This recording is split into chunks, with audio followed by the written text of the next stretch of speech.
Good morning, everybody. Apologies, we've had a slight delay. There's been a few people just running a wee bit late this morning, but welcome to this morning's executive. Do we have any apologies? Yes, Convener, apologies have been submitted by Councillor Murtagh. Thank you. Any declarations of interest at this point? No, other than the rumbling in the background. We go to the minute of the executive held on the 14th of May. Are we happy to agree? Agreed. Thank you. Are there any matters arising that require to be fed back at this time? No. Convener, I don't know if this is the right time to come in, but I just wanted to know the procedure to ensure that the issues in front of us today will be looked at through our responsibilities as elected councillors rather than somebody seeking election like myself.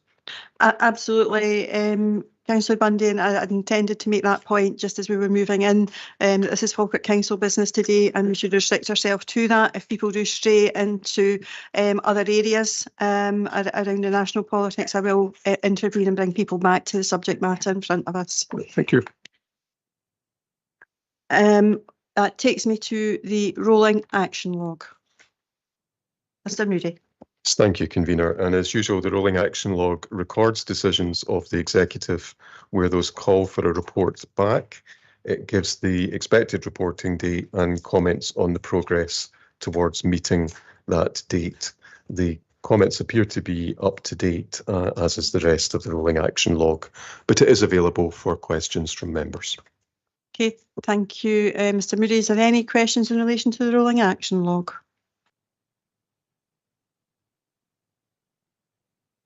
No.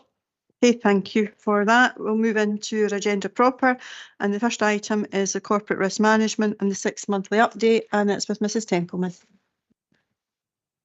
Thank you, Convener.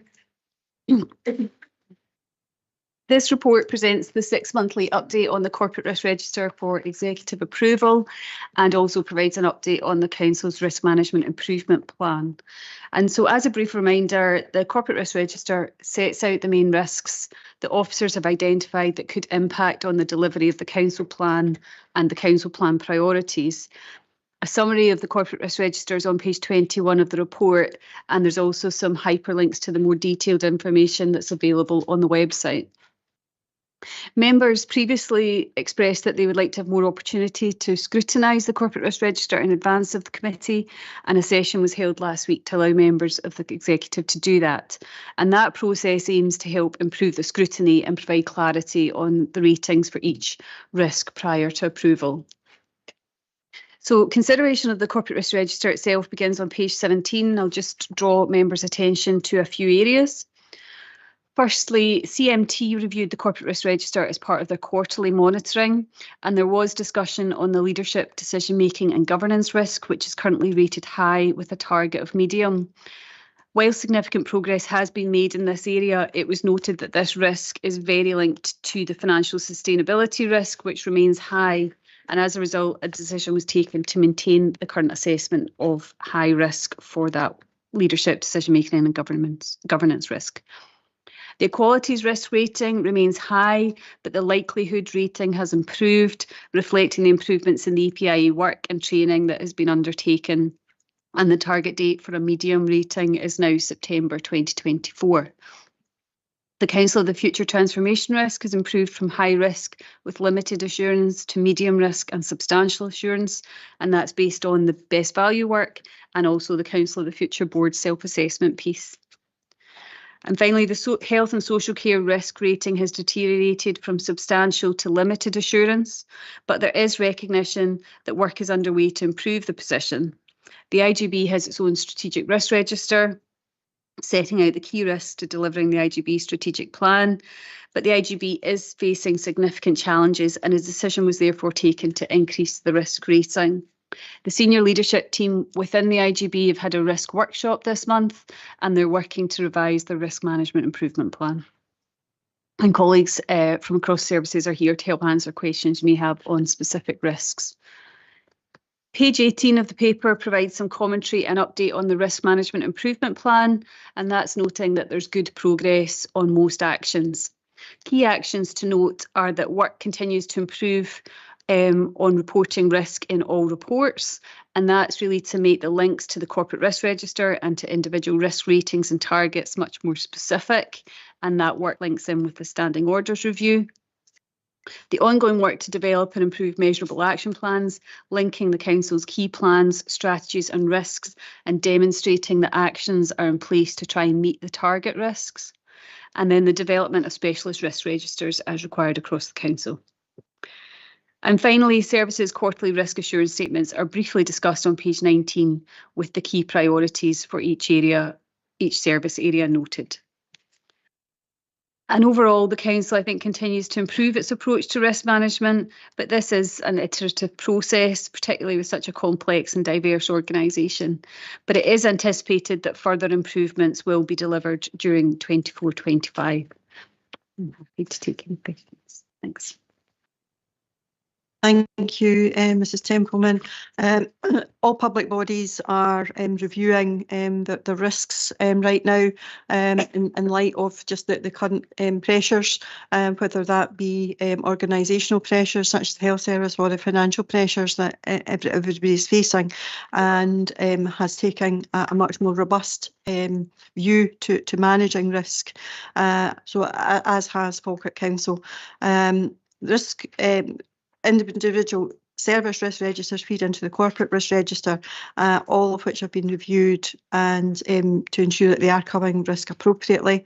There has been significant training across services as well as with elected members around managing risk, including risk appetite, attitude and mitigations, and that's what we're starting to see coming through in the Risk Management Improvement Plan.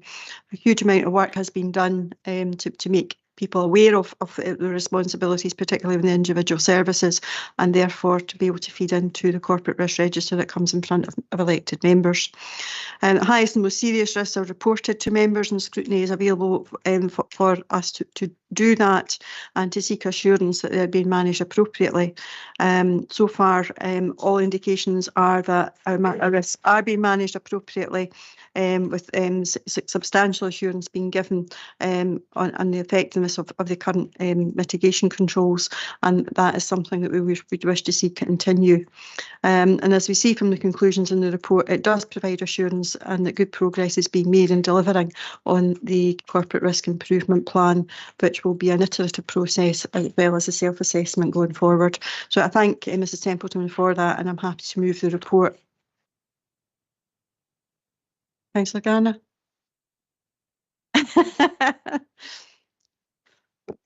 Your battery's run out already. Happy to second the recommendations.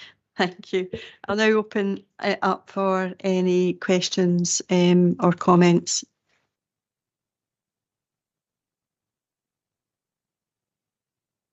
No, are we content to agree the report? Okay, thank you. Move on to next item, which is a review of the taxi fare scales and other charges, and I'll go to Mr. Moody. Yes, thank you, Convener. And the report you have before you follows on from the annual process of reviewing the taxi fare scales and other charges. We're required to do this every 18 months by statute, but the Council has agreed previously to do it annually. The matters which have been taken into account are set out within the report, and those relate to rising fuel costs and also in relation to insurance, including and also the issue of capital costs in relation to vehicles. But the overall view in relation to that the cost pressures are not such that would justify a fare increase. This year, this has been consulted with the Taxi Forum, and I think there was broad agreement to that position. But I should say that if the recommendations are agreed today, this will give rise to public consultation and consultation with the wider trade, and there is an opportunity for representations to be made by anyone who disagrees and thinks that there should be a fare increase or an increase in any other charges. If there are such representations, the matter will come back to the executive for further decision. If there aren't any recommendations, then the proposed tariff, which is attached at Appendix 1, will be agreed. So that's the position as set out in the report, Convener, and I should add that the relevant portfolio holder is Councillor Devine. Thank you, Mr Moody. I'll go to Councillor Devine if she wishes to make any comment. Thank you, Convener. Yeah, so just to add on to what Mr Moody said, we have regular taxi forum meetings where we take into account any comments from the trade, and they come forward with ideas, proposals, and everything goes through them before it would come to here before use today. The trade had no appetite for changing the taxi tariff this year, considering the changes that were made to last year, and they were happy to continue with the recommendations that were already there.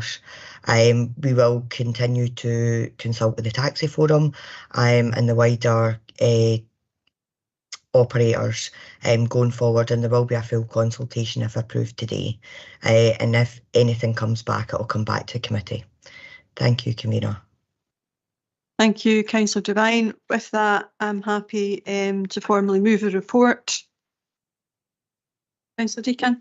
I'm happy to formally second the report. The information is useful and good to see what's coming back from the consultation. Okay, thank you. I will open up for any questions or comments. Councillor Steinbach. Yeah, thanks, Convener. No amendment. I think it's just seeking a wee bit more detail on alternative views, especially around capital costs for vehicles in the trade. It was positive in the last Civic Licensing Committee, the public part, to see that the fleet is still growing, whilst we're getting more hybrid and non-diesel cars on the fleet. Are we going to be seeing a decision being brought back to us in relation to our age policy, considering there are anecdotal examples of increasing costs for compliant vehicles with our age policy? Okay, thank you. Mr Moody. Yes, that is still a piece of work that's under consideration. It will come back to the executive. Is there any anticipated timescale for when that will return? I don't have a precise date, but it will be in, I think, the course of this year, but obviously at this stage of the year, it will be after the recess. No worries, thank you. Okay, Councillor Spears. Can I ask, this might be an off-the-track question here, about our taxis going green. In future, we're going to make them either electric, hydrogen, or whatever form. Okay, Mr Moody. That is one of the issues which will return to the executive in relation to the policy, in relation to attempting to encourage the use of electric and hybrid vehicles. There is already some incentive to do that, but the proportion is not high among the fleet at the moment, in part because of the cost of those vehicles and also issues in relation to availability of charging points too. But yes, it is a matter under consideration and something that will return to you. I personally always considered a taxi service like one of our emergency services. If you're in dire need to get to a hospital, you phone a taxi. But as we give out new taxi licenses for new cabs, will there be legislation coming forward, probably for the national government, to make them electric vehicles? There's nothing in the prospect at the moment mandating that as something which is going to be compelled. So it's something we're looking at as a matter of policy in terms of transitioning to that kind of vehicle. So it's a live issue that people are aware of. Okay, thank you. Councillor, oh sorry, Bailey Campbell. Thanks, Convener. As being a member of one of the members in the room today, a member of the civic licence, we get people coming to try and include new taxis. And the amount of people who come, we try and encourage the taxis that have got disabled access for wheelchairs, but they're absolutely fortunes and they're not regularly available anywhere in Britain. So when one comes, it's very encouraging, but it's very hard when you're getting a second-hand car at £40,000 to £45,000. I'm sure that when the work gets done, all this will be taken into consideration. People are trying to bring the hybrids in, but getting a hybrid in the age policy that we've got is very hard for people to try and get. So I'm hoping that's included in the review. I think those points are well understood, and there is the regular flow of applications of that kind come to the Civic Licensing Committee, which gives a good factual basis for understanding that. I think there is the strong desire to transition to more environmentally friendly vehicles, and also to maintain and improve the number of wheelchair accessible vehicles, but it's got to be on a basis that is economically viable to the trade as well. Okay, thank you. I see no further questions or comments. Are we happy to agree the report? Agreed. Okay, thank you. And there's been a number of amendments very late in coming in this morning in relation to item 7 and item 8. So I'm going to call maybe a 15-20 minute recess in order to have those circulated to everybody and give a bit of time for consideration, and then we'll come back to those two items. So we say maximum of 20 minutes. Convener, where you're discussing it, I would like to raise that we should move this motion to full council. I think it's of the importance that everybody throughout our district. Councillor Spears, could you formalise that as an amendment, and you can bring that back when we come into the debate? Okay, right, thank you folks.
Okay, thank you very much, and thanks those online for their patience during that, and we hope that by taking that little bit of time, then we'll not need to go into any further recesses today.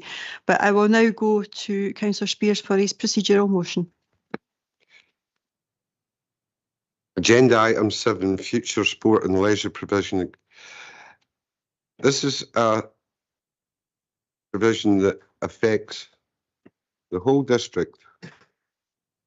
It's not a Falkirk-centric provision. This is a provision that affects existing establishments that we have, existing provision, and it affects everybody in our whole district. Hence, it is of such an importance that this should be fully debated at full council. So I would move that it's brought forward to the next full council, Falkirk Council. Thank you. Do you have a seconder? Convener, I would simply formally second. Okay, thank you. I will move a direct negative in that this is the appropriate body that this particular policy item should be debated. This is where the policy stems from. There is no financial commitments being made at this point in time. It is purely around the strategy for developing our sports and leisure, and it's appropriate that the executive do that. It's the outcome of a policy development panel which stemmed from the executive, to which all parties and independents were involved in, and that's where the recommendations have come from. I'm happy to second it. Thank you. We'll go to the vote. Thank you, Convener. And as this is a procedural motion, it's simply a case of for or against the procedural motion. So for will move the matter to full council. Against, it will stay here at the executive and we'll proceed to hear it. Councillor Bowes. Against. Councillor Bundy. Against. Councillor Deacon. Against. Councillor Garner. Against. Councillor Hannah. Abstain. Bailey Kerr. Against. Councillor Meikle-John. Against. Councillor Nimmo. Abstain. Councillor Patterson. Abstain. Sorry, your sound was off. I think Councillor Patterson at that point. Abstain. Thank you. Councillor Spears. For, proudly so. Councillor Steinblank. Abstain.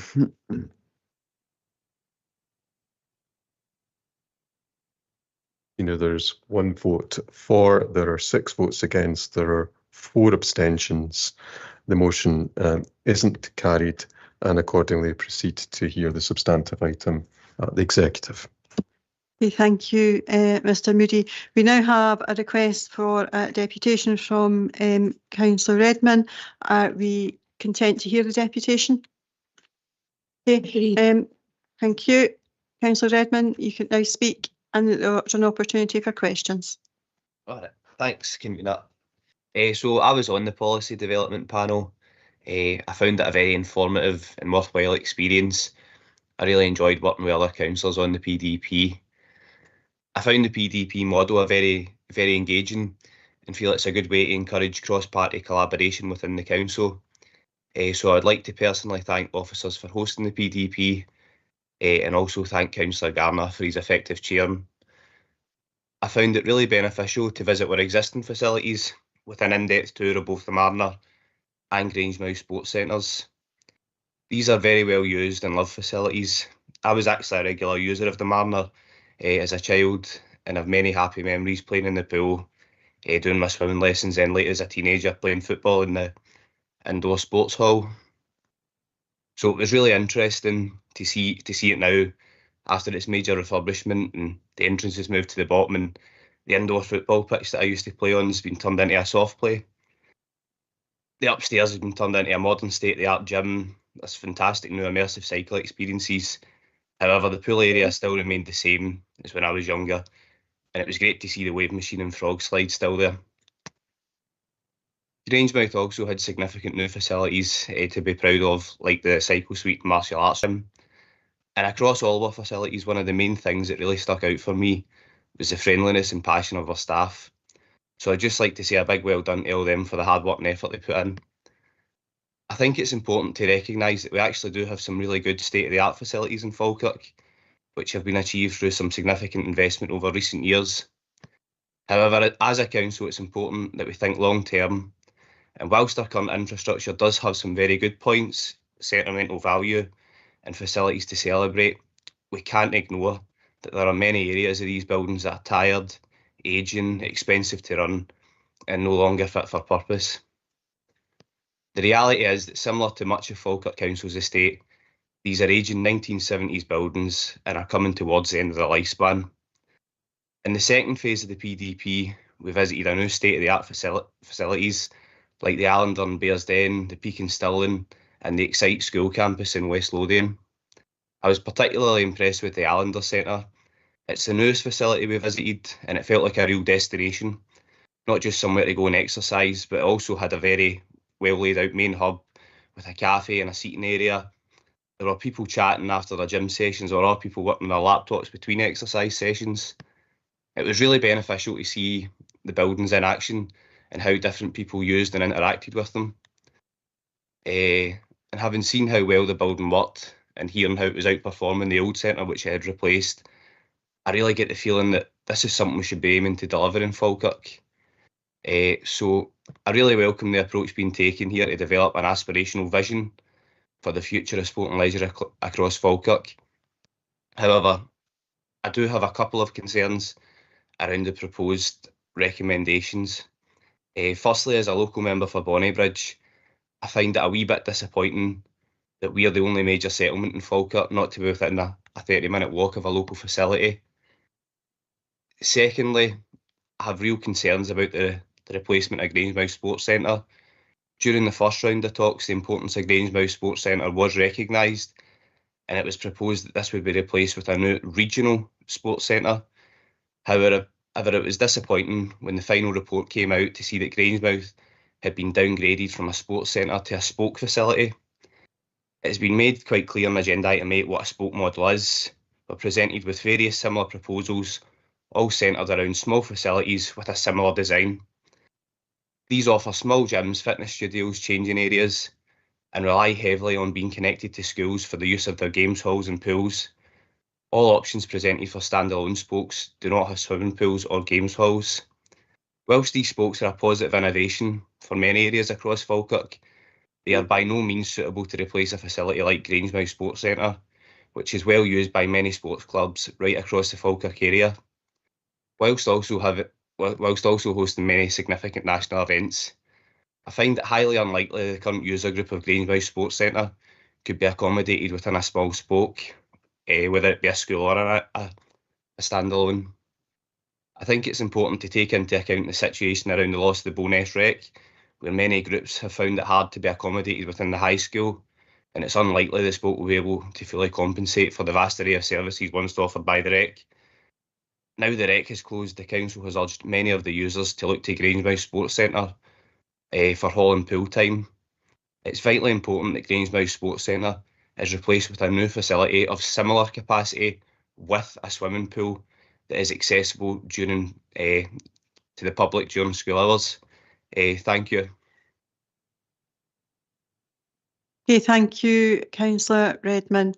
I think most of the points will be covered as we go into the officer discussion and debate, unless there are any particular questions at this time. No. Okay. Councillor Bailey Kerr, sorry. Hey, thanks, Kavina. And I know I've not got any questions, but I'd just like to be, as part of the PDP, concur with Councillor Redmond's summary of the PDP. Fortunately or unfortunately, I'm on 3 or 4 at the moment, and this is the one that I really enjoyed the most. Not that saying I'm not enjoying other ones. I'm just I'm saying I enjoyed this one the most. And Councillor Redmond's summary with regards to our aspirations and seeing the other facilities was eye-opening, to say the least. And I think if we aspire to get to something like the Allender Centre, I'm not saying we do it exact, but get to something like, because I thought that was the best facility that we visited.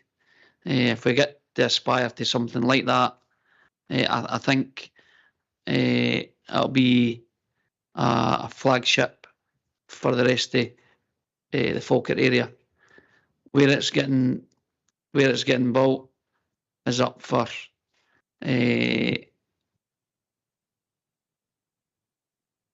discussion back from the officers' findings and recommendations. But I'm sure that the aspirations, what Councillor Redmond says at the end, I'm sure once we get into the debate and once we hear the officers' views, I think a lot of that will be covered in that. So thank you very much, Convener. Okay, thank you. It was really for questions only. So I'm actually going to go to the officers first and then come to Councillor Gardner. Malcolm, do you want to speak to the paper? Thank you, Convener. This report outlines a new strategy for the delivery of sport and leisure at Falkirk Council and includes the potential for a new £35 million health, leisure and wellbeing facility in the central Falkirk area. This state-of-the-art hub facility would be supported by quality facilities in Grangemouth, Bowness, The Braes, Denny and Stenhouse Muir, which would all act as spokes to improve the leisure provision for the communities we serve. The proposals are the culmination of 8 months of work between elected members and officers to consider what the future of Falkirk Council's sport and leisure provision would look like. These considerations included site visits to existing council facilities, as well as top performing venues in Eastern Bartonshire, Stirling and West Lothian. This exciting transition to modern, accessible and energy efficient facilities could support healthier lifestyles and foster stronger community connections. This clear overhaul of the existing approach, which involves ageing facilities and higher costs, could set Falkirk Council on the right road for the delivery of these services for the next 15 to 20 years. It's also important to highlight that this ambitious proposal aligns with the Council Plan priorities of fostering a thriving local economy, promoting environmental sustainability and enhancing community well-being. And myself and other officers are happy to take any questions. Okay, thank you, Malcolm. Councillor Garner. Thank you, Convener, and I have an amendment which I'll speak to at the end of this. And thanks to Malcolm, Michael and all the other officers and external people who helped us with this PDP Policy Development Panel. I'd also like to thank elected members who were on the cross-party panel who contributed towards the recommendations we had before us. But hearing Councillor Redmond there, it's a pity that he didn't contribute to these at the time. Personally, this was one of the most enjoyable, informative and hopefully one that will benefit all our communities in relation to sport and leisure provision. As we note in the report, our current sport and leisure estate is in poor condition and deteriorating. This was highlighted to members of the panel who visited other local authorities in their facilities. We need to appreciate that unless significant action is taken now, then in the not too distant future, we will struggle to continue service delivery in our ageing venues. We heard, and there is a full report attached from external sports and leisure advisors, of the most effective and efficient future delivery approach for Falkirk Council is the hub and spoke model. This would involve a major new facility in central location supported by quality satellite centres in Grangemouth, Stennismuir, Bowness, The Braes and Denny. This model ensures accessibility, addresses the diverse needs of the community and is sustainable financially. Note that wherever possible, the Marner and Grangemouth Sports Centres will remain operational until new facilities are in place. In Recommendation E, we ask all of our officers to develop a proposal for a new Sport and Health Wellbeing Centre. This new centre would provide similar levels of existing participation as the deteriorating Marner and Grangemouth sport complexes, while performing better financially. In addition, officers should develop a proposal for the new sport and leisure facility for Grangemouth. These would be brought back to a future executive. These options, should we agree, potential sites for new facilities, noting there are proposals for the spokes at Bowness, Braes and Denny, will be proposed in the next report. Very happy to move these recommendations, and with that have an amendment, an addendum. And it's to change recommendation E to ask officers to develop a proposal for a new sport, health and wellbeing centre. This new centre would provide similar levels of existing participation as the deteriorating Marner and Grangemouth Sports Complex, while performing better financially. In addition, officers should develop a proposal for a new sport and leisure facility for Grangemouth, and this should include consideration of a regional sports centre with a competition-sized pool with spectator facilities. These would be brought back to a future executive. I think that's been circulated. Thank you. Thank you, Councillor Garner. Councillor Bounce. Thank you, Convener. I would like to thank all members of the PDP and the work they've come out with. I'm going to be a bit selfish here and delighted, obviously, that Stenhouse Muirs has been added as one of the spokes. And at the moment, the gym and the gymnastics centre are staying open, obviously, pending the comments as laid out actually in the report. With that, I will happily second Councillor Garner, and again thank him for his work on this. Thank you, Councillor Bounce. Just before I open this up, I'm going to ask Mr Binney if he maybe explain the differences in what is being proposed around the spokes for Denny, the Braes and Bowness compared to Grangemouth, because I think there's a lot of information in the report, but it's maybe not necessarily being clearly understood, that there's a nuance to Grangemouth in particular. Thank you, Convener. I think the most pertinent point of the report in this discussion is 5.12, where it's highlighted that the PDP discussion acknowledged that Grangemouth was the second most populated area of Falkirk, and that the town had historically had a strong provision of sport and leisure. It was agreed that a significant new facility would be required to replace the complex, but that further information would need to be gathered to determine what that could look like. And you'll see a reference there to a dry side facility costing in the region of £10 million, while a wet side, including a swimming pool, would potentially cost more than 20 million. So it's certainly the intention of officers there to reassure both elected members and the public that the provision in Grangemouth would be far in excess of the quality facilities that we will deal with in the next report. But those facilities, there's an allocation of budget of £10.5 million between 3 facilities, and here we're talking about a 10 to 20 million pound facility. So I hope that reassures. My intention is to work with officers to come back with an exciting proposal for Grangemouth that elected members can then consider as to whether which of those options would be the best one to proceed with. Okay, thank you for that, Malcolm. I'll now open it up. I'll go to Councillor Spears. Mr Benny, you mentioned the word Grangemouth should be reassured. Let me assure you, they feel like Bowness now, the appeals. They do not feel reassured. They have excellent facilities at present. Yes, they weren't built yesterday. They also weren't maintained yesterday. I must admit, I was not as ingratiated with the PDP, mainly because of transport difficulties and the lack of provision to members. This whole document reeks of centralism. The minute you start using the word spokes, you mean there must be a centre for these spokes. And it's another move where we see centralisation into Falkirk, and and facilities that exist in outlying areas, especially the former boroughs, will not be in place before the closures of the existing facilities. Yes, we need to constantly overhaul provision. But why should we take so much provision from Grangemouth, whose forefathers had the foresight to build facilities that have been well used on an international scale,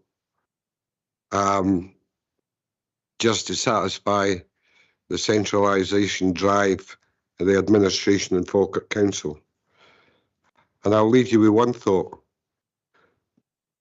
There is no security at the moment for our stadium, our much needed stadium, our much used stadium. We have a government in Edinburgh who is trying to get the Commonwealth Games back to Scotland. Where are the stadiums to cope with that? So I would ask you to seriously think of what's happening here and seriously think about the people, especially in outlying districts, that if we want to encourage sport, health and fitness throughout this district, you don't throw the baby out with the bathwater. Yeah, thank you, Councillor Spears. Mr. Benny, do you want to respond to anything there? I don't think it was a question, so. Absolutely. Okay, Councillor Steenbank. Yeah, it's not a question, but a contribution, convener. Is this the appropriate time? Thank you. Thanks to officers in the PDP for their work. We value our community spaces in Falkirk Labour, being committed in this council term to the provision of high quality leisure facilities within the district, the preservation of high quality competitive swimming, while ensuring equitable access to facilities so every child and young person can learn to swim. I welcome the proposal for a hub in Falkirk, and our position does not contradict this model. In our amendment, we have said that we want to keep a competitive swimming pool in Grangemouth in the long term. This addendum asks explicitly for this to be explored, so we're happy to withdraw our amendment and look forward to Mr Benny's report on options for Grangemouth. For the large part, this model is ideal for Falkirk's future needs when it comes to specifically leisure. However, taking into recognition, a few members have made the point about the closure of Bowness Recreation Centre, downgrading the accessibility of competitive swimming in the eastern side of our district. We must recognise the increasing value Grangemouth has in the future of leisure across the eastern locality in Falkirk, especially for residents in Grangemouth and those who live there. There is substantial comparative population growth in other areas out to the east. The current swimming pool next door is fantastic. I had the chance to attend at the kind invitation of the chair of First Swimming back in February to watch the gala they had. Folks from around the country were commenting on the quality and accessibility of the current facility and the historic reputation of Grangemouth as a place where high-level competitive swimming happens. All we ask is for a similar facility to remain available in the long term in Grangemouth. As other members have commented, the town of Grangemouth has immense capacity for growth, on top of its current status as an industrial centre and the second biggest distinct settlement in the council area, especially further growth if the current inadequacy of response by governments to the refinery closure is replaced by a coherent, transformational and properly invested approach. But I won't stray too far into that area following your earlier advice, convener. Happy to support the administration addendum and withdraw the Labour amendment on the basis that incorporates the basis of the Labour amendment that we must explore options for a competitive swimming pool remaining in Grangemouth for the long-term future. Thanks, convener. Thank you, Councillor Steenbank. Councillor Bundy. Thank you, convener. I think it's imperative for all of us to ask this question.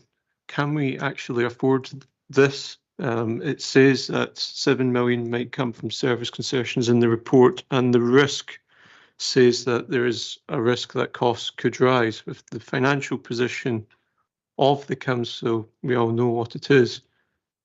Can we afford this? Okay, Mr. Binney first. I don't know whether Mrs. Templeman may want to make comment. Through you, convener. It's my personal view that the council has proposals in place for how we can reach financial sustainability, and obviously those that will involve really difficult choices. But reaching financial sustainability will give the council the ability to invest. But I think it's important to make the point that this report does not call on elected members to make that decision now, and it asks myself and my officers to go away and come up with costed proposals that you can spend significant amounts of time looking over and then make that decision at the right time. I think the point you make is valid, that we always need to be careful about that investment and making sure we're not spending when we don't have that funding available. But I think that this proposal doesn't take issue with that. Just thank you for that answer, Malcolm. Just to help me as somebody making a decision, would it be possible to get the costing at the same time of how much it would be to renovate the Marner Centre and Grangemill complex, so we can do the compare and contrast to see how much money, if money will be saved in the long term? I'm very happy to make sure that that's a feature of the report that we bring forward. Thank you. Okay, thank you. Councillor Nimmo. Thanks, Convener. And just quickly, I look forward to the future provision in Grangemouth and the further reports that are going to be coming forward in relation to that. There may well be issues in the future that we have to deal with, but I'm happy with the way things are being presented at the moment. Thanks, Malcolm. Thanks, Convener. Okay, thank you. I see no further lights or contributions. Are we therefore happy to agree the report with the addendum? Thank you. Okay, we move on now to the sport and leisure provision for communities, which is item 8, and it is to Mr. Kettrick first. Thank you, Convener. As just heard, the Council established a PDP to progress the modernisation and development of new sport and leisure facilities. As part of that, Bowness, De Braes and Denny were identified as locations for spoke facilities, and particularly at Bowness, where the loss of Bowness Recreation Centre are proposals that are at the most advanced stage. As outlined in the report, the intention at Bowness is to create a new community wing to Bowness Academy and to undertake improvements to the existing school sports provision. The wing will have its own dedicated entrance, and visitors would be able to use the former recreation centre car park. Appendix 1 shows the location of the wing, the car park and other associated sport and leisure facilities, and notably the intention to create a new grass rugby pitch to support the local school of rugby, with this proposed to be undertaken this summer as an early first phase. The new 2-floor fully accessible wing will contain a fitness suite space which measures approximately twice the size of the former recreation centre facility, and this will also include modern male and female customer changing facilities, as well as a general studio and activity room. The new community wing will enable access to the school facilities, and the wing will be fully accessible all day to the general facility, to the general public, through the use of zoning and controls as outlined in Appendix 1 and as outlined at the members' briefings. Secure and safe access to existing school facilities can be accommodated when they are not in use by the school. This will include the swimming pool, games hall, upper gymnasium and dance studio, amongst other areas. And within Appendix 1.1 are illustrations of the accommodation that will be provided, and within Appendix 2 is a comparative of accommodation with the former recreation centre. Engagement with the school and colleagues from sport and leisure have contributed to the development of the proposals, as has the feedback from the community following the closure and as part of the closure process of Bowness Recreation Centre. The intention is subject to approval to engage with the school, the community and the wider stakeholders to finalise proposals and also to raise awareness on them. At 5.10 in the report, members should note that following closure and demobilisation of the recreation centre, the intention is to progress with intrusive asbestos surveys to support the demolition tender specifications. These are expected to commence in the middle of July. This process and the delivery of the new facilities is, however, subject to a risk associated with interest in the former centre. At present, there are 2 community groups which have made expressions of interest in a community asset transfer of the centre, the former centre. One is compatible with the proposals as they hope to use the former site. The other is from a limited company and has suggested in correspondence that their interest may be until the new facilities are open. However, this is not confirmed. From a meeting with those involved, they are at the very early stage of any business plan and development proposal, and therefore I'm unable to advise any further of their wider scheme. As outlined in the report, from sections 5.11 to 5.16. This interest represents a risk to progression of the new sports provision and the demolition to the recreation centre, which is estimated to cost approximately £150,000 per annum in holding costs if it's not progressed. Whilst there is no community asset transfer application at this stage, and it may be some time before a valid application may be received, should one be received, and whether it is approved or rejected, it would be challenging for officers at this stage to recommend progressing the new wing during the team's timescales associated, whilst the various processes associated with asset transfer are gone through. The potential creating of two competing facilities and the need for the former recreation centre car park to be utilised for a construction compound and parking to minimise disruption to the school during the delivery works means that it would not represent best value to progress with the community wing proposals, whilst there is a risk and uncertainty associated with the former Bowness Recreation Centre. It is therefore proposed that the company involved is formally written to withdraw their interest by the 1st of July. If this is not forthcoming, the recommendation of officers would be as outlined in the report to make no further progress on the project development activity until either the interest is withdrawn or the full evaluation and conclusion of any community asset transfer process is undertaken. The cost of the new community wing is estimated at approximately £3.5 million, and that includes improvement works to the existing school. And recognising the risk associated with the expression of interest, which, if it can be removed or mitigated, we would hope to have the new facilities operational by autumn 2026. In relation to Denny, officers have identified two main proposals for the area. The first is a major investment in a community wing, which has two options at the high school, and a broadly similar approach to that outlined at Bowness Academy. This would offer the benefits of swim gym experience for residents.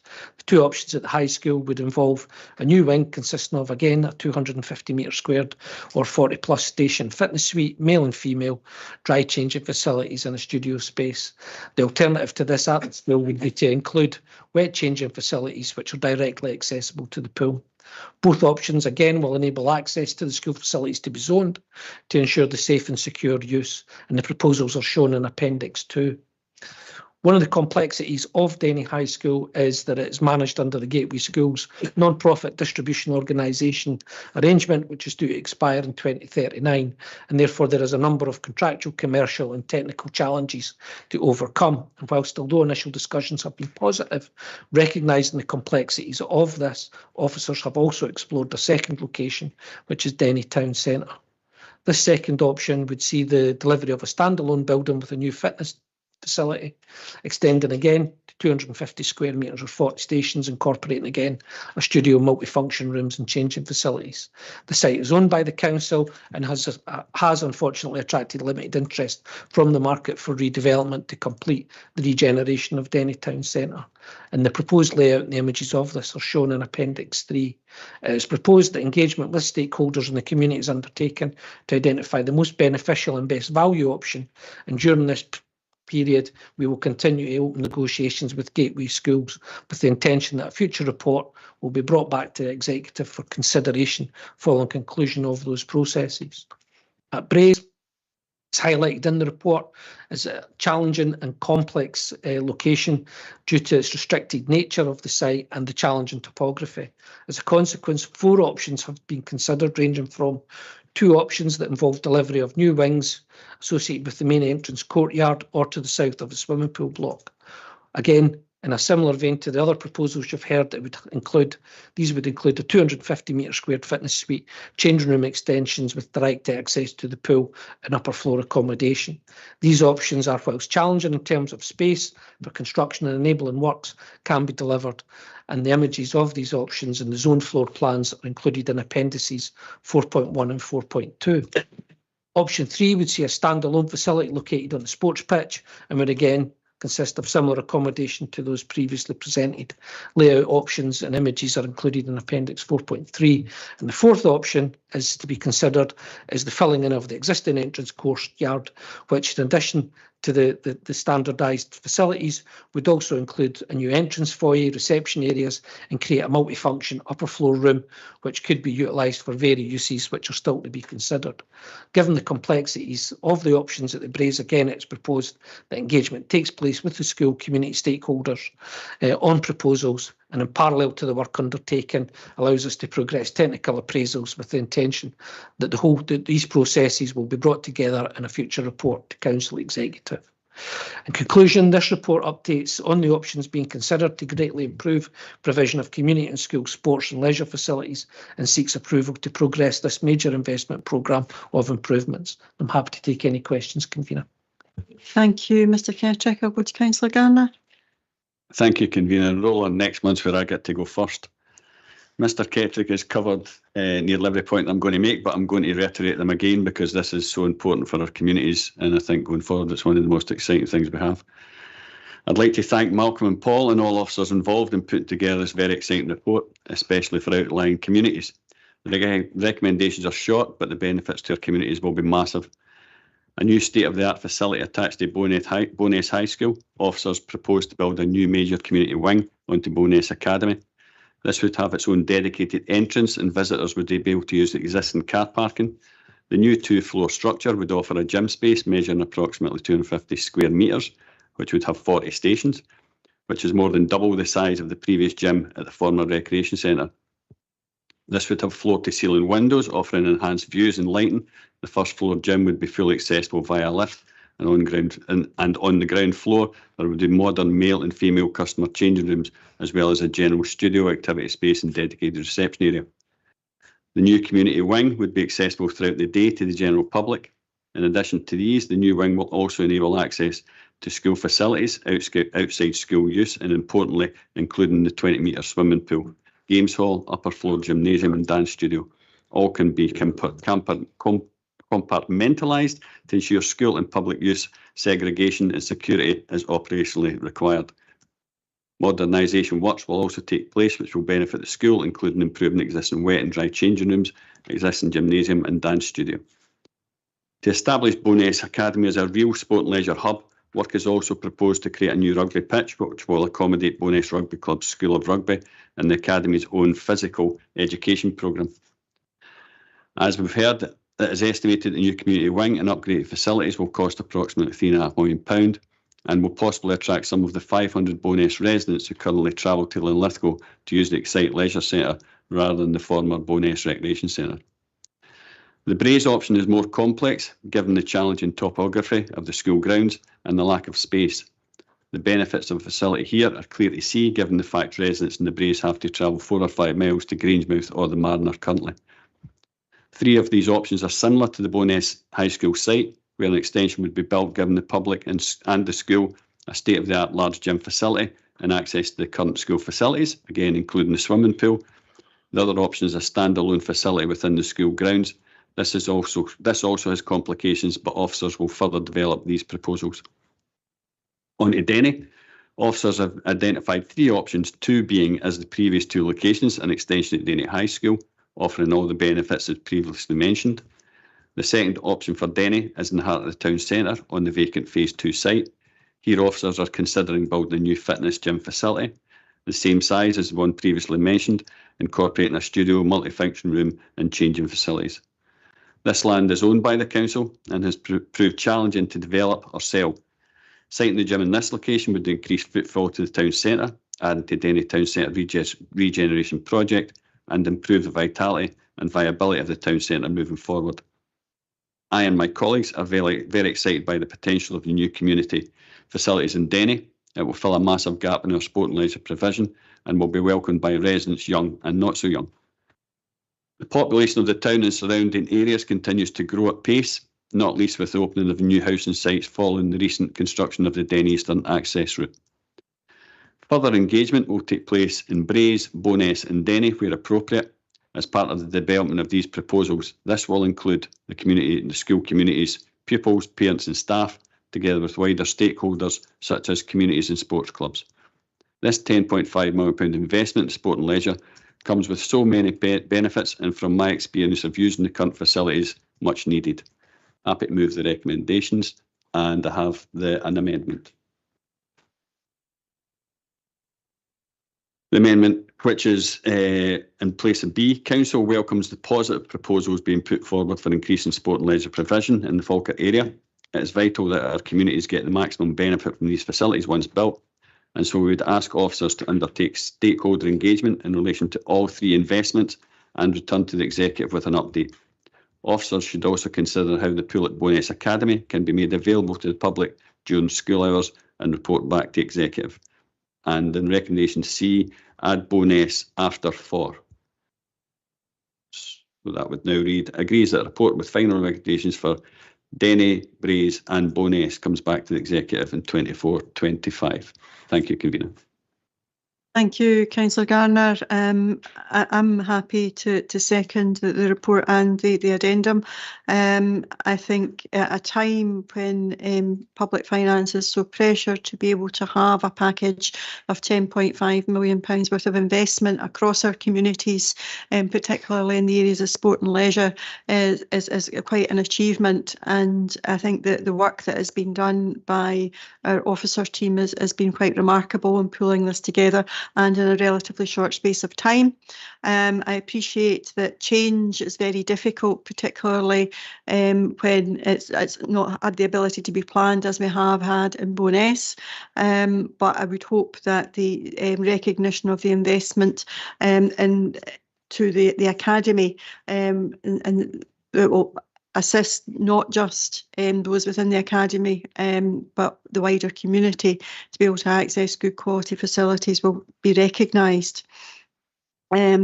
Also, to be able to provide access to facilities in areas that haven't had as bespoke access as in the past, when they've had to use some of our other facilities.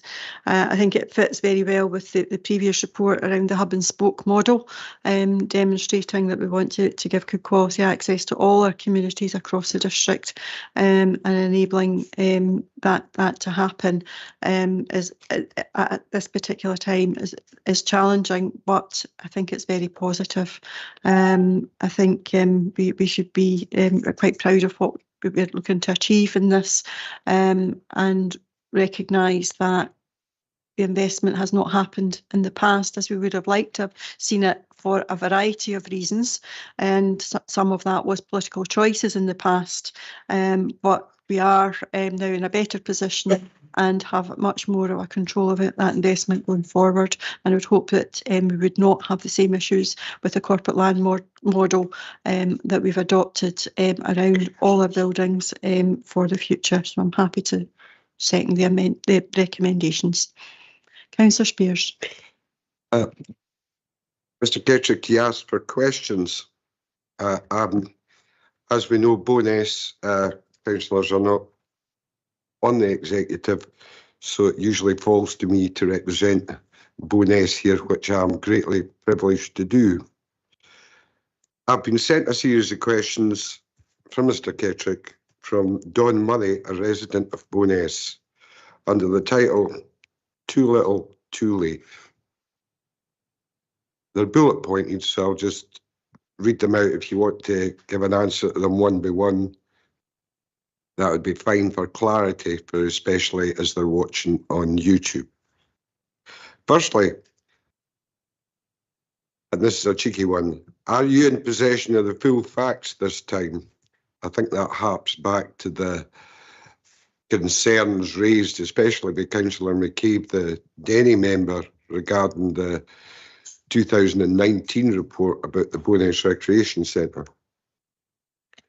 Secondly, Bowness has a population of approximately 14,500 at the last count, and is rapidly expanding with more housing developments being approved. Are these plans adequate provision for all of the demographic groups that make a community? Next bullet point. There is no definite times given for community access to the pool, community wing, just that there will be access out of school hours. How many hours? Does that mean all weekend and between 4 p.m. and closing time, Monday to Friday? Next bullet point. In the press release, it says further engagement will take place before any final decision is made on the projects in Denny and the Braes. Is this fair? Why are we being dictated to while other areas will have engagement? Serious concern in Bowness, the lack of consultation. Next bullet point, a 35 million investment in replace Grangemouth and Marner, and the council will make every effort to keep these open until the new facility opens. Why are we being treated so unfairly? Why weren't the residents of Bowness and Blackness not consulted on these plans? The next bullet point, is it right for someone else to be making decisions on our behalf? And finally, are these plans fit for purpose and future-proof? I think the concerns that's coming forward, not just for Bowness, Grangemouth and areas, they don't want to be treated as satellites. They are an integral part of our community, and they must be treated with all due respect, and that means consultation. And I think that's at the heart of Don Murray's concerns. I said I'd bring them forward, and I have. Okay, thank you, Councillor Spears. I don't know whether you wish to respond to any of that. Convener, just to advise that we do consider the proposals as being fit for purpose. Similarly, Braes and Denny, we deem them to be fit for purpose. I think they provide excellent opportunities for the delivery of sport and leisure. In terms of engagement, as has been highlighted in the amendment, we will be engaging with the community in Bowness. It won't necessarily be a locational one, but it's certainly one that will involve engagement on the facilities. In terms of the aspect of access to the school, we can't confirm it at this stage because we have to engage with the school community in terms of the delivery of the curriculum and the timetabling. So we can't be definitive in terms of what mornings and what afternoons will be provided, but there is a direction of travel there that has been agreed and is outlined in the report that there will be community access when these facilities are not in use by the school. And then in addition, out with school hours, which is evenings, weekends and school holidays, there'll be further accommodation that will be available, which includes potentially the assembly hall and the stage area, subject to demand. Thank you, Mr. Keswick. Just to answer to one of them. Well, here we have it in a nutshell for especially the people of Bowness. The facilities will only be available when, in very slim times, when they're not being used by schools and within a certain time after school hours. What a vast reduction in service they have received. And I'm sure there'll be repercussions come for the people of Bowness, as we've seen in the past when we closed our recreation centre. They now feel more isolated than they ever felt. Okay, I'll move to Councillor Hannah. Thank you, Convener. Obviously, the precipitate closure of the Bowness Recreation Centre is what's put us into this current situation. Can I just check, can I ask Mr. Kettrick, please, the situation with regard to Bowness High School and Braes High School appears to be that no action can be taken until those high schools come into council ownership. Yet there seems to be an expectation that it would be acceptable to do work in relation to the Denny High School, despite the fact that it won't come into council ownership until 2039. I wonder if you could clarify, please, what that distinction is. Convener, there is a commercial advantage of us waiting until 2025, till the PPP contract expires. And during that period, we can do design development, we can do the technical appraisals, and we can do some initial enabling works which are identified as phase one, the rugby pitch, lockers and general modernisation work, because they are not as challenging. The difference with Denny, and we've highlighted it in the report, is, as Councillor Hannah highlights, it is subject to the MPDO agreement, which, whilst not as onerous as the PPP arrangements, does mean that there is no commercial advantage of us going later or sooner. And therefore we will be undertaking those negotiations with Gateway Schools to see if it is viable for us to do those works at Denny. In terms of timescales, they're all similar. They all range from between 12 months out to 18 months plus in terms of the Braes because of the technical issues there. It will come down to how quickly we can negotiate with the NPDO schools, or Gateway Schools as they're known, in terms of access and options. If that looks like it will be a prolonged period, then clearly we have the other option that will be engaged on at Denny Town Centre, which would have a 12 to 14 month delivery period. As I say, we would be reporting back to elected members on both the Braes and Denny options at a later date, in terms of which of those build options will be progressing, and we'll also be reporting back on the progress being made at Bowness. Okay, thank you. I just want to say that given that the terms of our previously proposed amendment are incorporated into the amendment from the administration now, and the fact that there will be consultation with the community in Bowness, which was a really important point, we will be supporting this. Thank you for that, Councillor Bundy. Thank you, Convener. Again, it's just a question about the finances. In 7.1, it says there is a risk the Braes and potentially Denny proposals could require additional capital budget. Just how confident are we that £10.5 million will be enough to deliver these three proposals? Mr. Kettrick? Convener, there is options within both Denny and Braes and indeed Bowness, which would appear at this stage to be within the affordability cap of £10.5 million. However, there is extensive work that will be required at both those locations. Denny contractually and commercially to determine the high school option or options, and at the Braes there is severe challenges in topography, and it's ensuring that we can get the best value from the option we go with versus the what is the most beneficial options. So we've got cost and benefit to weigh up, hence why that further work that's needed to determine that. Thank you. So on a scale from 1 to 10, how confident? Not that he's trying to pin you down there, Paul. I would be sitting at 5 in the middle.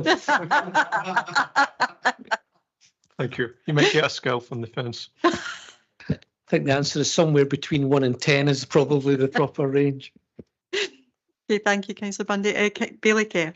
Thanks, Convener. Just it's no question. Just so it's made in the public, I received the same as Councillor Spears from Don Murray regarding the questions, and my colleague here asked them eloquently, so it'll save me asking the same questions. But there is concerns of the people at Bowness, and I'm sure with the answers that the officer have given, I hope it reassures them that the consultation will take place in Bowness the same as it's going to be in the other locations that's already been mentioned, Convener. So thank you. Thank you.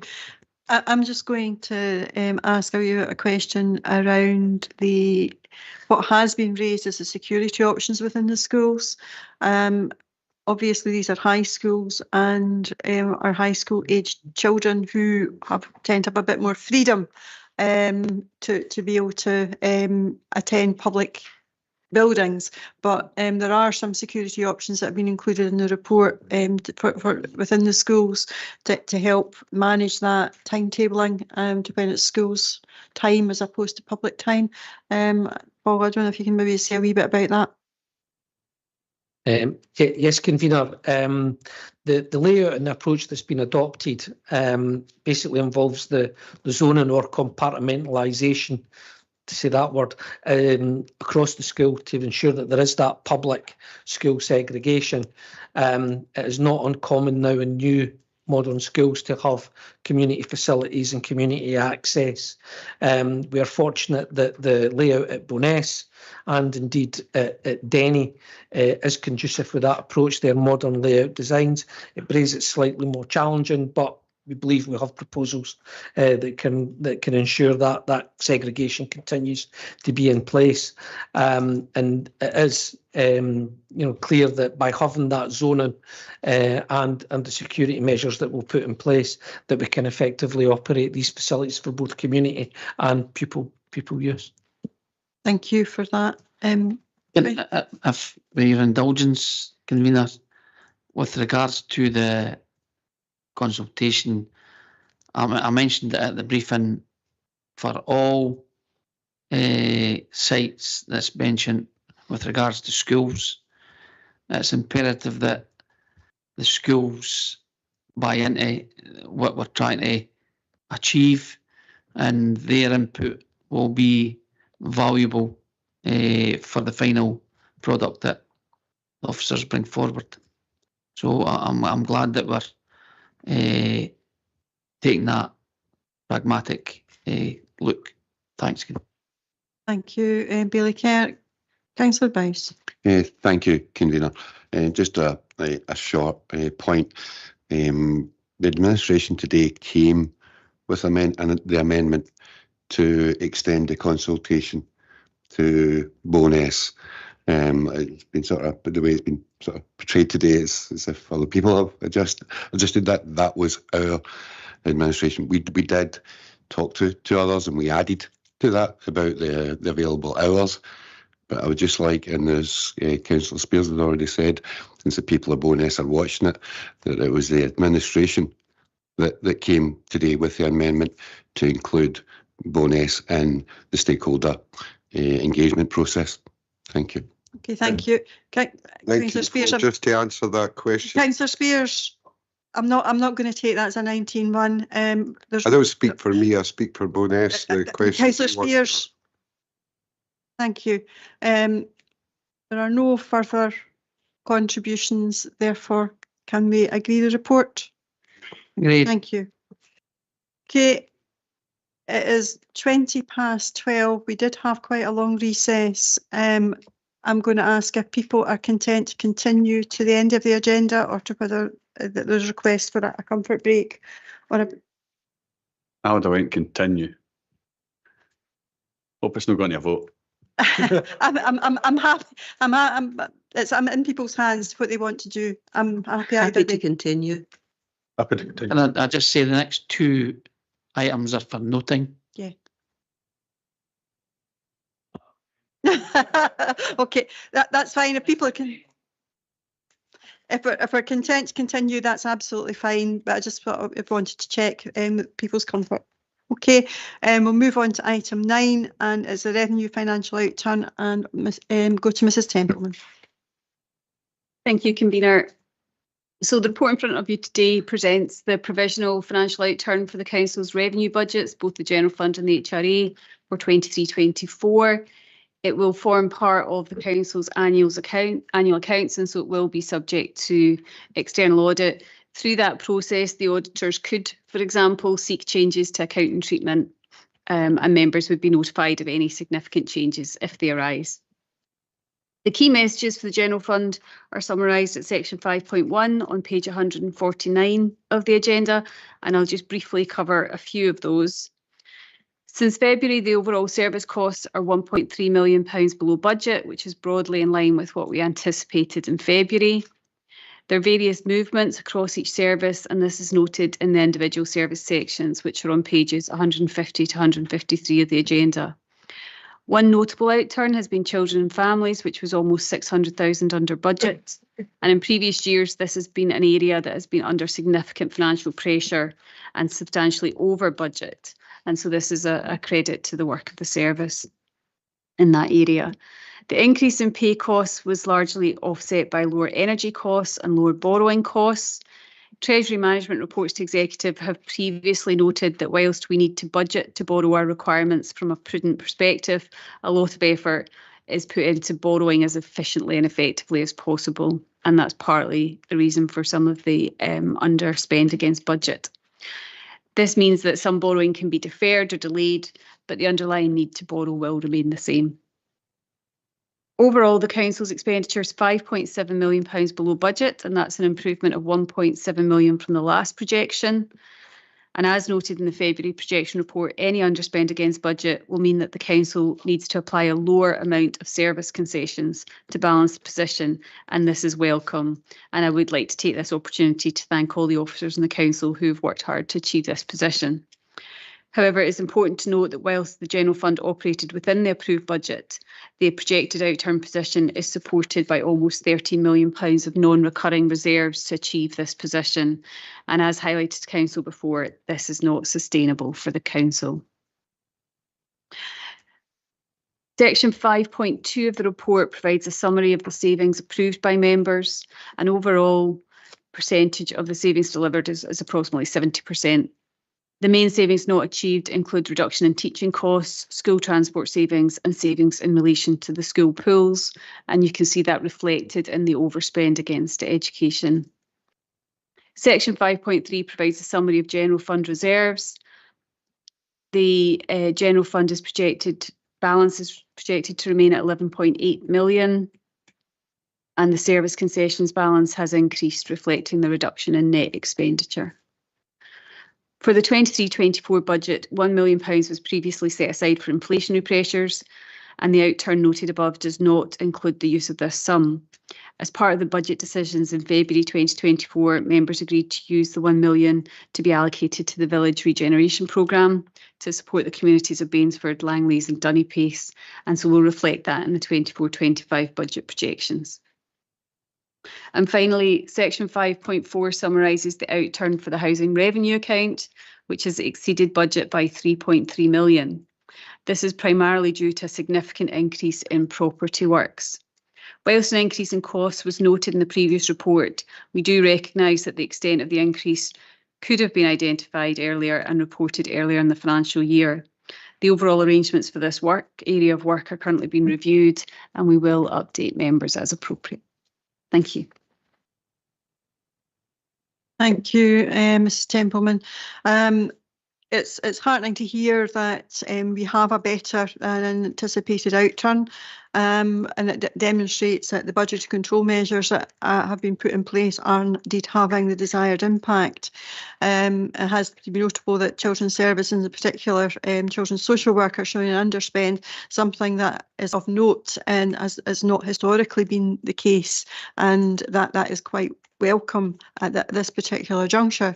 There has been a lot of work already done into this in relation to the refresh of the Closer to Home transformation project, but we must recognise that this is demand-led and can be very volatile and doesn't take very much to overturn that underspend, and therefore it is important that those budgetary controls remain in place.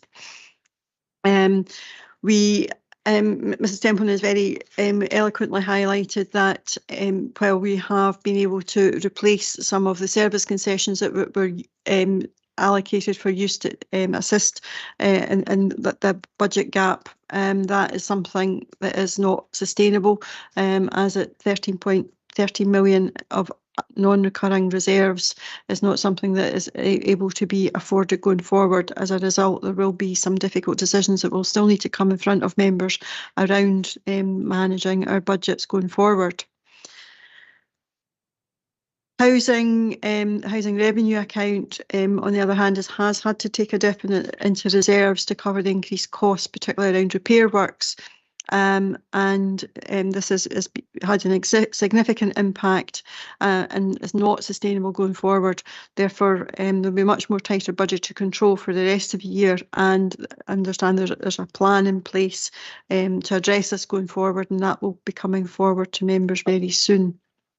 So while we are in a better position than we had anticipated, there are still significant challenges before us and significant financial pressures at a time when we are being asked to deliver more services, and that will be something that officers have to assist in bringing forward proposals and how we'll be able to do that as part of our financial strategy, and that is due to come back to in front of members later in the year. So with that, I thank the work of the finance team and indeed the senior management team and getting us to this position, and hope that we can continue to sustain that as we develop our budget planning for the next year. Councillor Rice. Thank you, Convener. I'll keep it simple given the time and where we're going. And I'll second you and reserve the right to come back in later. Thank you. As has been highlighted, that there's no actual decision required in this, but I will open it up for any questions to Mrs. Templeman.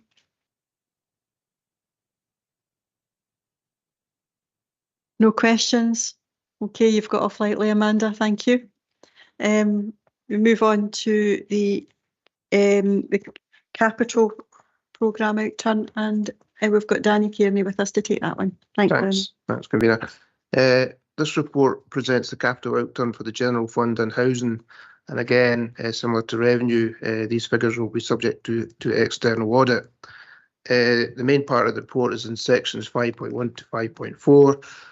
Section 5.1 to 5.2 presents the expenditure and funding of the general fund programme.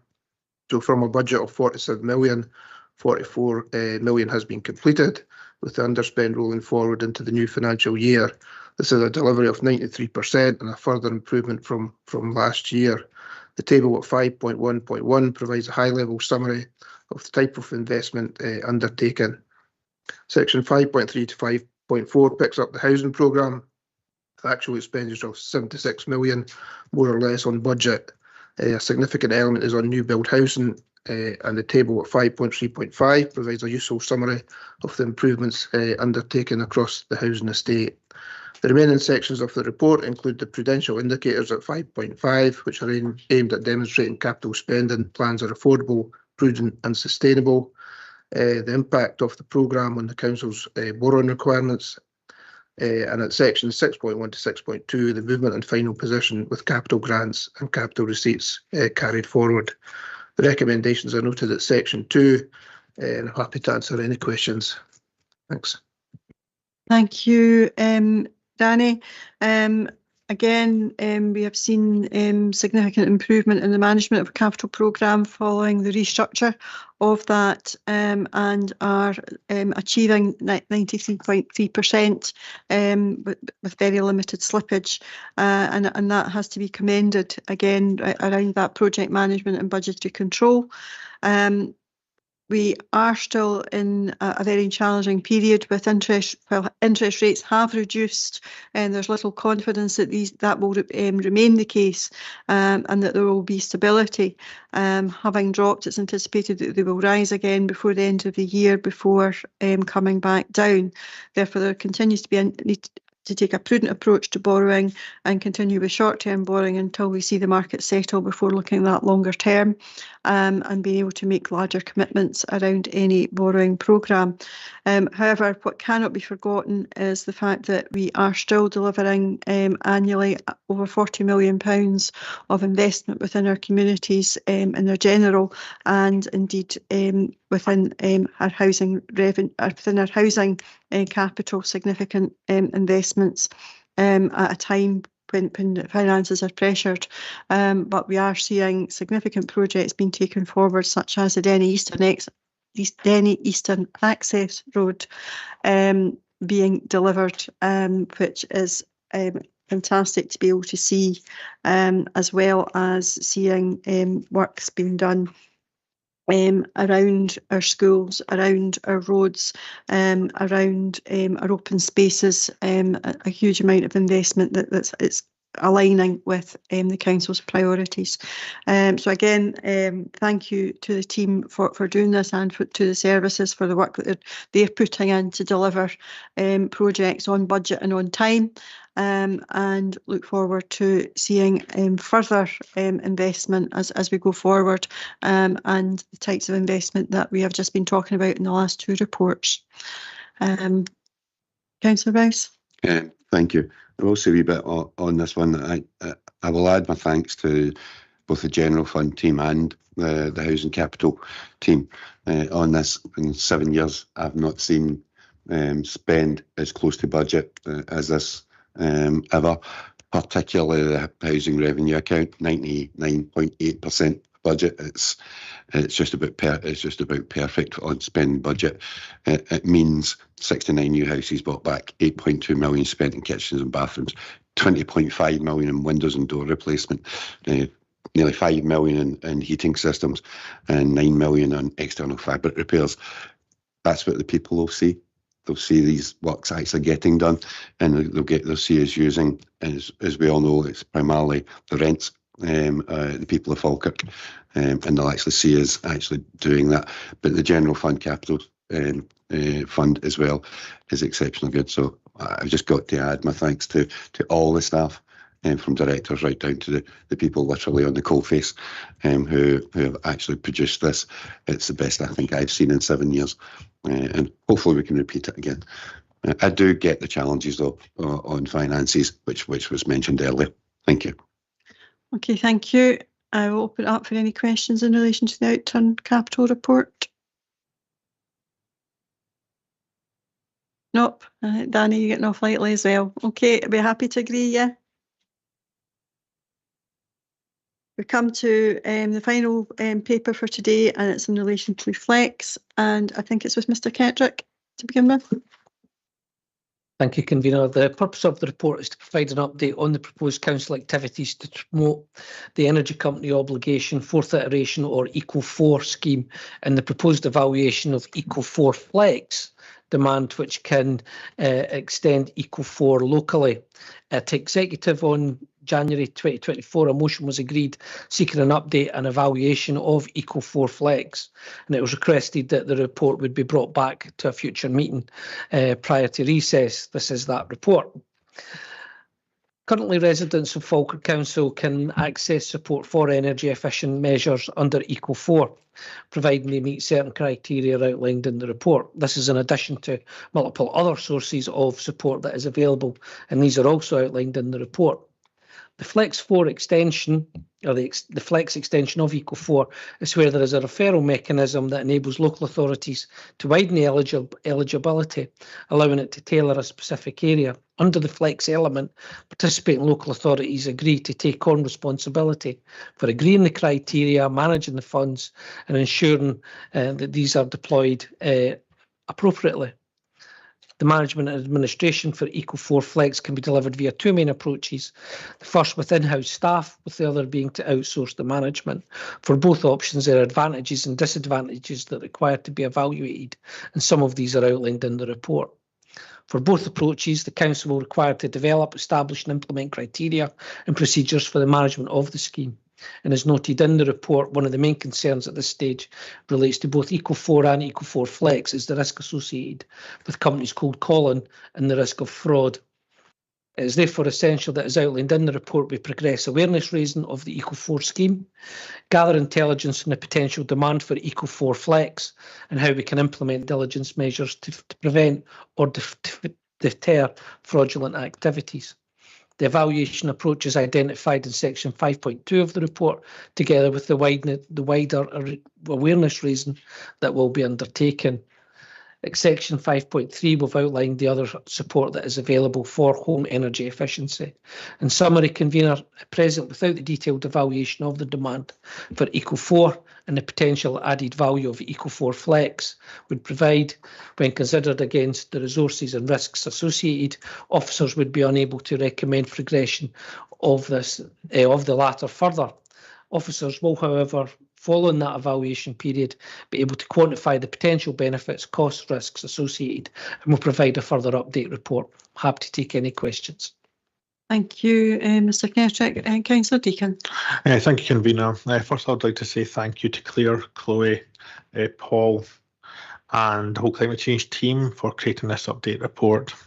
This report has already been noted as from a motion that was passed earlier this year by the executive. And at the time I was sceptical. However, after reading this report and speaking to the officers, I'm more open to the proposals. And I'm delighted to see how we may be able to implement this without having a detrimental cost to the council, as mentioned in 5.1.6. So with this, I'll keep it short, and I'd like to formally move this report and look forward to seeing the final report expected later this year. Okay, thank you, Councillor Deakin. Councillor Bryce. Me again.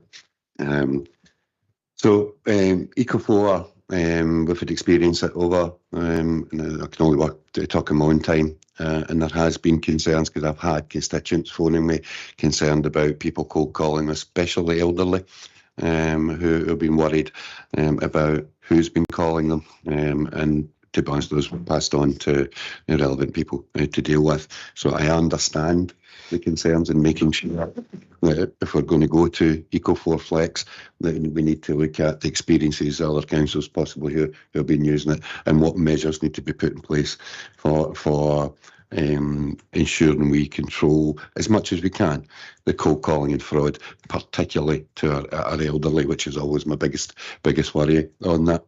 I understand that looking at how it's applied, especially regarding management and administration, it's a certain amount of cost. You need to see what potential uptake is and how much staff do you take on.